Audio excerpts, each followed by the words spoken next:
Fala galera, beleza? Bom, vamos começar a corrigir aqui nossas questões sobre atos administrativos, beleza? Vamos lá para a nossa primeira questão, que diz o seguinte, ó. Em relação ao conceito de ato administrativo, assinale a alternativa correta, beleza? Aí ele começa com a opção letra A. É uma expressão utilizada para designar, em sentido amplo, os regimes de direito público e direito privado a que pode submeter a administração pública. Então, vamos tentar entender o que ele quis dizer com isso daqui, para a gente poder entender um pouquinho sobre o conceito de ato administrativo, beleza? Então, toda vez que eu falar em ato, eu tenho que ter o seguinte pensamento. Todo ato é uma manifestação de vontade, ou seja, é volitivo humano. Então, a partir do momento que eu pratico o ato aqui, eu vou falar que ele é volitivo humano, beleza? Por que eu estou trazendo essa distinção? Porque muitas provas vão querer comparar o ato com o fato. E o que é fato? Fato é todo acontecimento.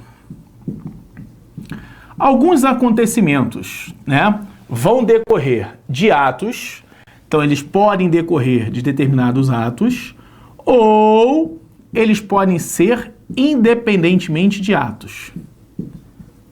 Como, por exemplo, alguma manifestação da natureza.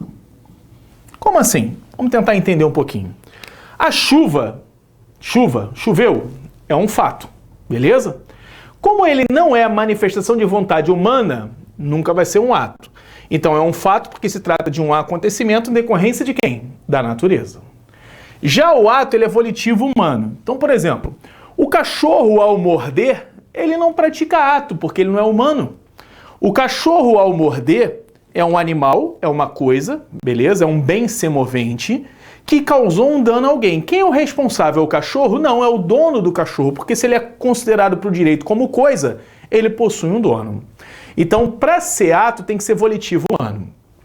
Se esse ato trouxer efeitos jurídicos no mundo jurídico, ele se chama ato jurídico. Se ele trouxer efeitos no mundo administrativo, ele se chama ato administrativo. Se ele não tiver na condição de administração, valendo-se da sua condição de direito público, ele pode ser considerado um ato da administração. E onde estão as diferenças, né? Porque eu coloquei aqui 3 espécies de ato. São diferentes, né? O ato jurídico é toda manifestação volitiva humana que traga efeitos no mundo jurídico. Então, se o ato administrativo, e direito administrativo é um ramo do direito, ele traz essa consequência para cá, significa dizer que todo ato administrativo é uma espécie de ato jurídico. Então, ato jurídico é um gênero, e o ato administrativo vai ser uma espécie. Se for praticado pela administração pública, esse ato pode ser administrativo ou ato da administração. Então a condição aqui é ele ser praticado pela administração pública, beleza? Quando ele é praticado sob a égide de direito público, ou seja, valendo-se da prerrogativa da administração, ele é um ato administrativo. Quando ele é praticado pela administração, mas ele não é regido sob a égide do direito público, ou seja, na condição de administração, ele é um ato da administração. Então, olha que bacana. A locação de um imóvel, né, para a administração pública funcionar, é um ato praticado pela administração. A contratação de um seguro para um veículo da administração é um ato da administração. Agora, quando ela pratica na condição de administração pública, ele é um ato o quê? Administrativo, beleza? Então nós temos aqui ato volitivo humano, sempre. Ato jurídico é aquele ato volitivo humano praticado com consequências no mundo jurídico. Pode repercutir no direito civil, no direito administrativo, em qualquer ramo do direito. Ele é um ato jurídico. Ato administrativo é aquele específico que atinge o direito administrativo. Como ele atinge um ramo do direito, além dele ser um ato administrativo, ele também é um ato jurídico. Por quê? Todo ato administrativo é uma espécie de ato jurídico, mas nem todo ato jurídico é um ato administrativo, beleza? Quando esse ato é praticado pela administração sob a égide do direito público, ele é um ato administrativo. Quando ele é praticado sob a égide do direito privado, ele é um ato da administração. Então eu fiz a distinção. O mesmo conceito se aplica aqui. O fato pode ser um fato jurídico, quando o acontecimento é no mundo jurídico. Ele pode ser um fato administrativo, quando o acontecimento é no mundo administrativo. Ou ele pode ser um fato da administração, quando praticado em decorrência de normas de direito privado. Pronto. Está aqui a distinção entre ato e fato. Beleza? Tranquilão? Agora você não erra mais. Vamos ver agora as outras opções? Vamos lá. Então, voltando para a questão, é uma expressão utilizada para designar em sentido amplo os regimes de direito público e direito privado que se pode submeter à administração. Não, isso aqui é o conceito de quê? Se é em sentido amplo, isso é um ato da administração. Se é em sentido estrito, com repercussão no mundo administrativo, seria um ato administrativo. Letra B. Ele inspira o legislador e vincula a autoridade administrativa em toda a sua atuação. Não, o ato administrativo, ele não inspira o legislador, ele é autorizado pelo legislador. Ou seja, eu só posso praticar um ato administrativo se a lei estiver determinando quem é a autoridade competente, qual a finalidade daquele ato, qual a forma que ele se apresenta. E aí, se ele for um ato vinculado, a lei também determina qual é o motivo e o objeto. Se ele for discricionário, a lei limita a liberdade de atuação dele, porque se o ato é discricionário, ele é baseado na conveniência e oportunidade. Então, essa letra B também não pode ser. Letra C. Assegura a todos o acesso à informação e resguarda o sigilo da fonte, quando necessário ao exercício profissional. Isso daqui é um princípio da administração, né? Quando você fala em princípio da publicidade, ele assegura a todos o acesso à informação, desde que não tenha nenhum tipo de segredo ou sigilo envolvido em razão de uma situação maior. Alguma situação, por exemplo, que envolva segurança pública, interesse de segurança nacional. Esses atos possuem a sua publicidade reservada, mas mesmo assim é dada a ele a transparência necessária em razão do princípio da publicidade. Então aqui a gente está falando de conceito de ato administrativo, que é o que está demandando o comando da questão. E ele misturou princípio da publicidade com conceito de ato administrativo. Fez uma zona danada. Então sobre a letra D, né? É a declaração do Estado ou de quem o represente que produz efeitos jurídicos imediatos, com observância da lei, sob regime jurídico de direito público sujeito ao controle pelo poder público e também pelo poder judiciário. Então ela pega aqui um conceito.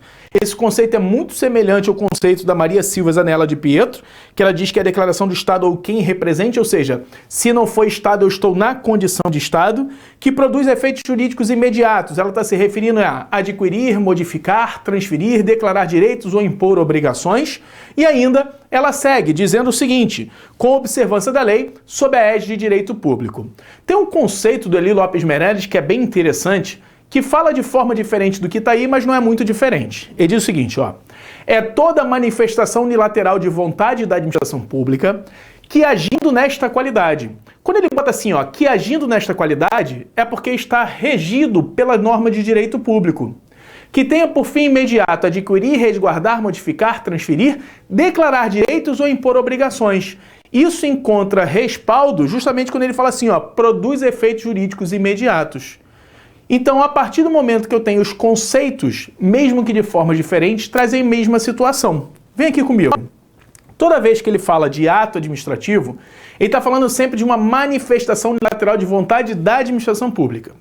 Quando a administração pública manifesta-se sob a égide de direito público, ou seja, na condição de administração, ou seja, na condição de supremacia, de prevalendo-se da sua supremacia em razão do interesse público, ela está praticando um ato administrativo.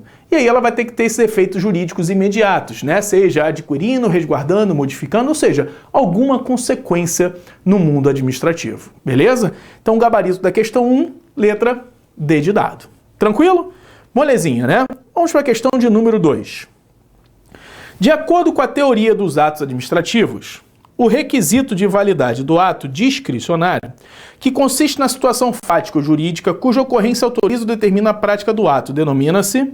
Então ele quer saber o seguinte, na primeira pergunta, ele queria saber se você conhecia o conceito de ato administrativo. Agora, nessa segunda pergunta, ele já quer saber se você sabe quais são os requisitos ou elementos de validade dos atos administrativos, né?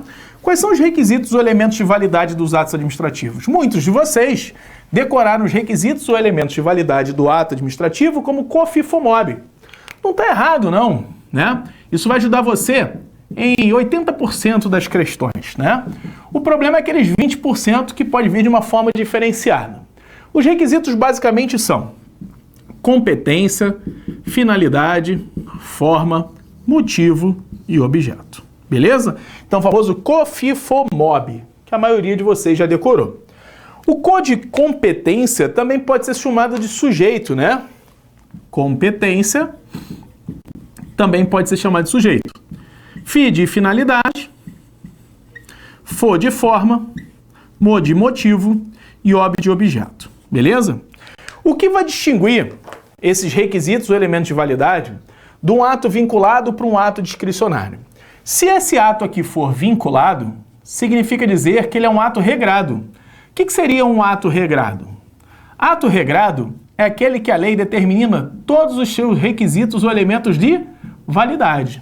Então eu tenho aqui o ato vinculado e o ato discricionário. Quem é que determina o requisito da competência no ato vinculado? A lei. Quem é que determina o requisito da competência no ato discricionário? A lei. Ué, então, até aqui, eles possuem os mesmos requisitos ou elementos de validade, né? Não dá para a gente fazer a distinção do que seria um ato vinculado de um ato discricionário em relação à competência. Não, não dá. Quando eu falo da finalidade, a finalidade ela é sempre o seu fim mediato, né? O que é o seu fim mediato? Eu estou falando aqui relacionado à co-finalidade do ato. É sempre de quê? De interesse público. Então, aqui a lei vai determinar qual é esse interesse público, tanto no ato vinculado quanto no ato discricionário. A forma é como o ato se apresenta, né? Eu tenho a forma de apresentação extrínseca e eu tenho a formalidade intrínseca para a prática desse ato. Quem determina também é a lei. Então repara que até aqui eu não tenho como fazer a distinção de um ato vinculado de um ato discricionário, porque os requisitos da competência, finalidade e forma possuem os mesmos elementos. Vou começar a fazer a distinção desses requisitos a partir de agora, do motivo e do objeto. Beleza? No motivo, o requisito ou elemento de validade, quando o ato é vinculado, é estabelecido pela lei, assim como o objeto. Já no ato discricionário, ele é definido pelo mérito administrativo. O que é mérito administrativo? Mérito administrativo é baseado na conveniência e oportunidade. Ou seja, o ato administrativo fundamenta-se na conveniência e oportunidade. Então, eu só vou conseguir distinguir se o ato é vinculado do ato de ser discricionário em relação a esses dois requisitos ou elementos de validade, chamado de motivo e de objeto. Aqui está a distinção. Em relação ao elemento motivo, né, que ele se relaciona com a causa e o objeto se relaciona com o conteúdo, então aqui é importante a gente saber que ele está relacionado com a causa e aqui está relacionado com o conteúdo. E aqui está relacionado com o sujeito, né? Por isso que eu brinco com vocês dos 80%, porque olha só, o COFIFOMOB, sem querer, ele pode virar o seguinte, ó. SU de sujeito, FI de finalidade, FO de forma, K de causa, CO de conteúdo. Então virou SU, FI, FO, K, CO. E o COFIFOMOB foi por ralo. Então tem que tomar cuidado, porque não obstante eu conseguir decorar o COFIFOMOB, ele vai servir muitas das vezes, eu tenho que tomar cuidado com isso daqui. O motivo é a causa, é o porquê. Por que eu estou fazendo isso? Porque eu tenho uma situação fática, ou seja, um fato apresentado, e eu tenho uma situação jurídica que dá respaldo para a prática daquele ato. Então, toda vez que eu falar em situação fática e de direito, estou relacionado a motivo. Toda vez que eu falar a legalidade do objeto, ou seja, do resultado, do fim imediato, eu estou relacionado com quem? Com o objeto. Então, você tem aqui o motivo que se relaciona com a causa, situação fática de direito, e o objeto, que é o resultado a ser alcançado, que ele tem que estar de acordo com a lei, não podendo contrariar. Onde que eu encontro isso daqui, Alexandre? É simples, ó. Você encontra numa interpretação a contrário senso, lá na lei 4.717 de 65, que é a Lei de Ação Popular. No artigo 2º, ele diz quando o ato é nulo. Se ele diz quando o ato é nulo, significa dizer que se eu interpretar de forma contrária a isso daqui, eu descubro quando o ato é válido, né? Então é chamada interpretação contrária ao senso. Ele chama de ato nulo aquele que possui algum defeito, por motivo de incompetência, por motivo de desvio de finalidade, por motivo de vício de forma, por motivo de inexistência dos motivos e por ilegalidade de objeto. Então eu consigo chegar numa interpretação contrária ao senso, que aqui no artigo 2º e no parágrafo único ele diz quando o ato possui algum vício, algum defeito, e interpreta isso de forma contrária. Ou seja, ele diz que há problema de competência, ou seja, há incompetência, quando o ato é praticado por pessoa que não tem atribuição legal. Então, se a pessoa tem atribuição legal, ele tem competência. Se ele não tem, ele é incompetente. Então, interpreta-se a contrário o senso que está disposto no artigo 2º da Lei 4717 de 65, que é a chamada Lei de Ação Popular. Beleza? Então, aqui tem a situação de incompetência, desvio de finalidade, vício de forma, inexistência dos motivos e ilegalidade do objeto. O que está se referindo na questão aí de número 2 é justamente saber o seguinte: qual ato baseia-se em situação fática ou jurídica?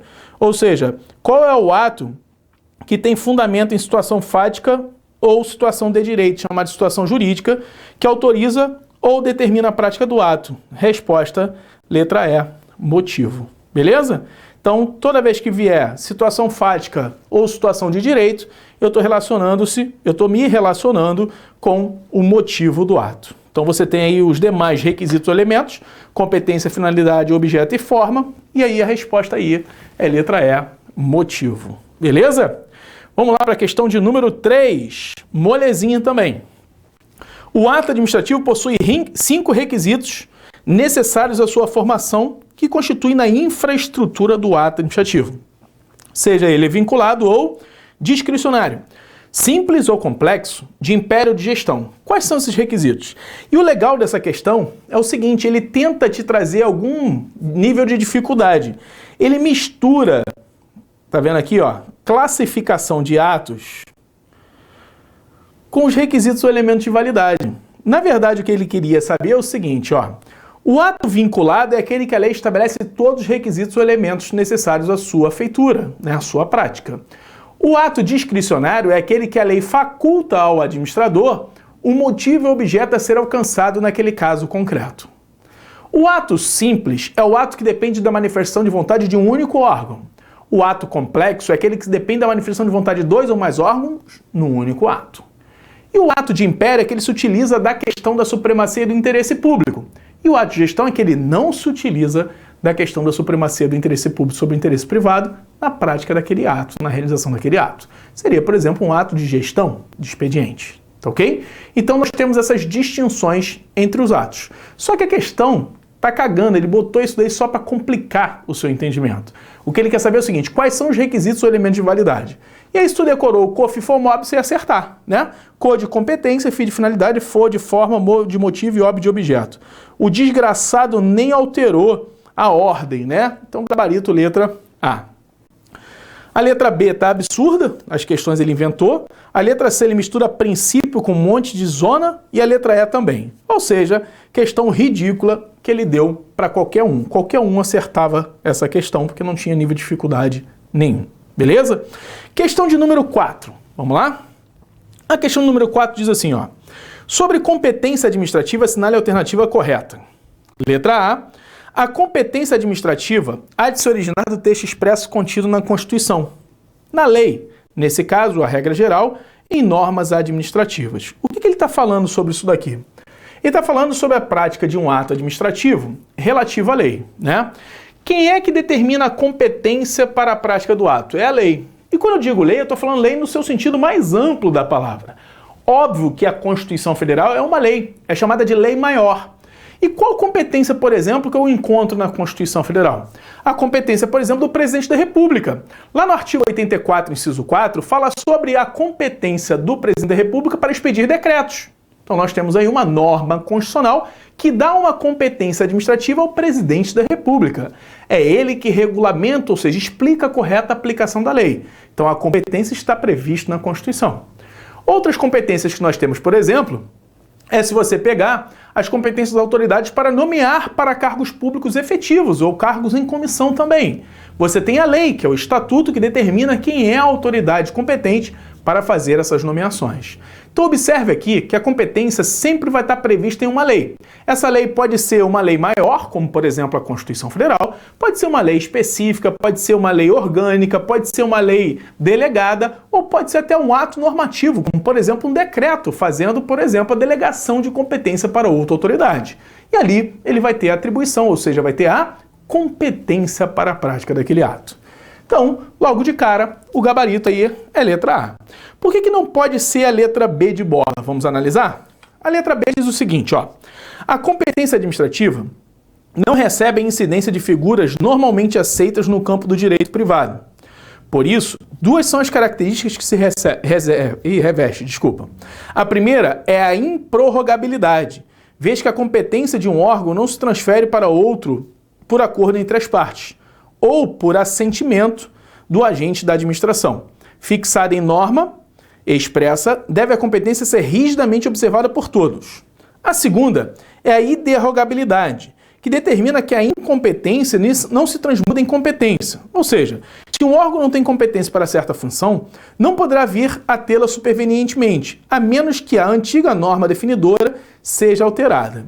O que está errado nisso daqui? Tem um instrumento que vocês conhecem ou deveriam conhecer, chamado delegação. Lá na Lei 9784, ela serve de parâmetro para você entender como funciona, tá? Lembrando-se que existem leis estaduais e municipais que regulam também os processos administrativos, mas a Lei 9784 serve como referência para você que vai fazer a prova, beleza? Então, qual é a referência que ele está se referindo? A competência. A competência pode ser objeto de delegação por algumas questões, por questão territorial, política, técnica, econômica ou jurídica. Então, por essas questões, podem sim uma autoridade competente delegar a outra autoridade. Só não vai poder ser objeto de delegação aquelas competências que são denominadas de cenoura, né? Que a gente até brinca, né? O que é a competência denominada de cenoura? Vamos lá. Ou seja, quais são as competências que são indelegáveis? Ó, competências indelegáveis. Onde é que você encontra isso daqui? Lá no artigo 13 da Lei 9784 de 99. Lá no artigo 13 da Lei 9784 de 99, eu tenho aquelas que são indelegáveis, que a gente chamou aqui de cenoura, né? Tá dando para ver, não tá? Se é de competência exclusiva, então essas não podem ser objeto de delegação. Ele chama de NO, que é a edição de atos normativos. Então essa competência não pode ser objeto de delegação. E RA, que é de decisão de recursos administrativos. Tá? Essas decisões de recursos administrativos não admitem delegação. Então aqui, ó, CE, atos de competência exclusiva. NO, atos que sejam de competências normativas. E RA, atos que decidam recursos administrativos. São indelegáveis. Qualquer outra possibilidade que esteja fora desses três aqui pode ser objeto de delegação, se for conveniente e oportuno por uma questão meramente econômica, jurídica, territorial, política ou até mesmo, por que não se falar, uma questão que a própria autoridade possa delegar a outra. A delegação, ela não exige que haja hierarquia, ou seja, pode sim uma autoridade delegar para outra autoridade de igual hierarquia aquela determinada atribuição, sem problema nenhum. Toda vez que a autoridade que delegou não quiser mais que aquela outra autoridade exerça a função, basta ela fazer a revogação daquele ato de delegação. O ato de delegação é sempre formal. Considerações importantes para você saber mais sobre a competência. Leia do artigo 11 até o artigo 16. Pode ler até o 17. Do 11 ao 17 da Lei 9784 de 99. Beleza? Então, a letra B já está errada. Por que não pode ser a letra C de casa? Em algumas circunstâncias, pode a norma autorizar que um agente transfira a outro, normalmente de plano hierárquico inferior, funções que originariamente lhe são atribuídas. É o fenômeno da vocação de competência. Não, é ao contrário, né? O que pode acontecer é que uma determinada autoridade pode sim pegar da autoridade que está hierarquicamente inferior aquela atribuição e exercer. Isso é chamado de avocação. É sempre uma situação excepcional e transitória. Não é normal fazer isso, mas é possível fazer. A delegação não exige hierarquia. Ela pode decorrer da hierarquia, mas é sempre uma questão de índole técnica, econômica, social, política, territorial. Nessas condições eu posso sim fazer a delegação da competência. A avocação exige um plano hierárquico em que a autoridade superior avoca a competência da autoridade hierarquicamente subordinada. Mas é sempre uma situação excepcional e transitória, ela não é ordinária, tá ok? E aí você vai poder pegar aquela competência da autoridade inferior a você, somente nessa condição. Então lá nos artigos que eu pedi para você ler, do artigo 11 ao artigo 17 da Lei 9784. Letra D. Se a autoridade hierarquicamente superior atrair para sua esfera decisória a prática de atos de competência natural de agente menor hierarquia, dá-se o fenômeno da delegação. Não, dá-se o fenômeno da avocação. E o de cima, existe a delegação para se fazer, né? Então nós temos aí uma situação de inversão de conceitos na letra C e na letra D. E na letra E, tanto a avocação como a delegação devem ser consideradas figuras excepcionais, só justificáveis antes do pressuposto da lei estabelecer. Na verdade, é inegável reconhecer que ambas subtraem dos agentes administrativos funções normais que lhe foram atribuídas. Por esse motivo, é válida qualquer delegação ou avocação que, de alguma forma ou via oblíqua, objetive a supressão de atribuições do curso de competências dos administradores. Pessoal, a competência ela é obrigatória, você não perde. Quando você delega a competência para alguém, é como se você permanecesse competente e a outra pessoa também pudesse ter aquela competência. Então você não perde nunca, porque a competência ela é obrigatória, ela é inderrogável. Eu não posso passar a minha competência para outra. Eu tenho que exercer a competência. A partir do momento que eu delego, eu permito que o outro faça, mas eu continuo competente, ou seja, eu nunca deixo de ser. Tanto é que eu vou delegar a competência, quando eu não quiser mais, eu revogo a delegação. Eu não vou pegar de volta a competência porque ela nunca deixou de ser minha. Isso é importante vocês terem na cabeça, tá? Então tá falando besteira a letra E. Então o gabarito único possível aqui, na questão de número 4, é letra A. Beleza? Molezinha. E nesse bloco, para encerrarmos esse bloco, vamos fazer a questão de número 5. A questão de número 5 fala o seguinte, ó. Assinale a alternativa que apresenta os elementos que formam o ato administrativo. Quais são? Letra A, agente designado. Não, não é. Letra B, agente instituidor. Também não é. Letra C, agente competente. Beleza. Além do agente competente, que é o sujeito, eu tenho que ter quem? O objeto, a forma, o motivo e fim, que é a finalidade. Então, o gabarito aqui, ó, letra C de casa. Repare que ele exigiu o conhecimento que a gente explicou aqui no quadro, ó. Que a competência é relacionada a quem? Ao sujeito competente, né? Esse sujeito é o agente detentor de competência. E ele chamou finalidade de fim. Beleza, não tem problema nenhum, porque todo ato administrativo tem um fim de interesse público. Eu poderia ainda ter falado ainda causa e conteúdo, para te confundir mais ainda. Mas a questão foi legal. A questão colocou apenas o quê? Agente competente diferente. Objeto, forma, motivo e fim, ele manteve. Então, molezinha. Questão 5, gabarito, letra C de casa. Beleza? Bom, vamos encerrar esse bloco aqui e vamos dar seguimento nas demais questões sobre atos administrativos. Bora!